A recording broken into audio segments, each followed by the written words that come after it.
Lawyers of Reddit, which fictional villain would you have the easiest time defending? Robbie Rotten. I mean, his crimes mostly just aren't. Edit, did none of you see the word mostly? Does Dr. Doom need legal defense? As the ruler of his own country, does diplomatic immunity cover all of his actions? Most of the old school Scooby-Doo villains. They didn't really do anything other than scare people off of private property. When I was a kid, I remember being devastated in the movie Big Daddy when the social worker took Zach and Cody away from Adam Sandler, but after watching it again as an adult, although still sad, I'm thinking, yeah, of fucking course they're going to take him away from this stranger. So the social worker from Big Daddy is a layup case. Mojo Jojo. In my jurisdiction, I would say Damien from The Omen. Minimum age for delinquency adjudication is 12, and in the first movie he's 5, so he couldn't be tried for any of his evil doings. Deaf Lex Luthor. 99% of the time uses henchmen who won't talk, and he can deaf pay my exorbitant bills. I could mount a pretty solid wrongful death case on behalf of the boy who cried wolf. Lawyer here. Light from Death Note. The guy likes to write names of dead people in a notebook, so what? Morbid hobby but not illegal. I don't think it's possible to establish a cause-effect nexus between writing a name and people dying. And saying, well, it's magic will not hold in court. Is there a mute supervillain? Dr. Doofenshmirtz. All of his inventions ultimately only end up stealing or damaging the creations of 2 kids, so he could probably be let out with a theft charge. Really, he's just a lonely, unloved man trying to be seen in the world. Good thing he has his therapy platypus. Kronk from Emperor's New Groove. He does technically kidnap Cusco, but I think we could get his sentence way reduced. I think he could charm the jury. Or completely blow up his own case in the stand. It could be a fun surprise. The Wicked Witch of the West. She was angry at Dorothy, but then again Dorothy dropped a house on her sister, and then grave robbed the witch's sister's body, with Glinda's help. The shoes were rightfully the witch's anyway, presuming she was her sister's only heir and her sister died intestate. All the witch wanted was for Dorothy to apologize and return the slippers she stole. Everything else that happened was the result of the witch's reasonable attempts to defend herself and her property against Dorothy's killing, theft, and trespass.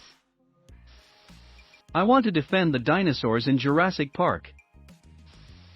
Rumpelstiltskin did nothing wrong. Not a villain, but a scruffy-looking scoundrel, Han Solo. Doesn't matter if he shot Greedo first, it was self-defense. At least it would be where I live, your state's laws may vary. Greedo was the one who pulled a gun on Han. Greedo was abducting Han against his will to take to Jabba, a shot-caller/mob boss on Tatooine. While Han had debts to Jabba, owing someone money isn't necessarily a crime. The Bears and Goldilocks. Or is Goldilocks the villain here? Define easiest time defending. If you define it as I think they have an easy case to win, then probably Gaston, since hunting a beast that is a threat to members of your town isn't a crime. Remember, Beast did lock up Belle's dad, and there's no reason to believe that Beast couldn't go evil again during the inevitable divorce. If you mean the one I'm going to most enjoy defending, then pick the richest one. It's a criminal client. Write me a check and don't call me every 10 damn minutes from the jail, and I'm a happy camper. I know, but the bad guy attorney in B-movie would have killed that case if any actual lawyering occurred. He went to court against a bug and an insane woman. Ianel, but Gaston. The Beast is basically kidnapping people, and you can argue he is violent. Heck, the entire village was on Gaston's side and would acquit him. I think it would be fun defending Saul, from Better Call Saul. Willy Wonka. That release was fucking ironclad. It's kind of scary how little of what went on in the Truman Show would actually be illegal in the real world. There's a few fringe cases, most notably actively preventing Truman from leaving once he realized he was in a fake world and expressed a desire to escape, but pretty much everything up to that point is very legal, and it would be hard to press charges against the director or anyone else for the basic premise of raising a child in a reality show without their knowledge. Smog.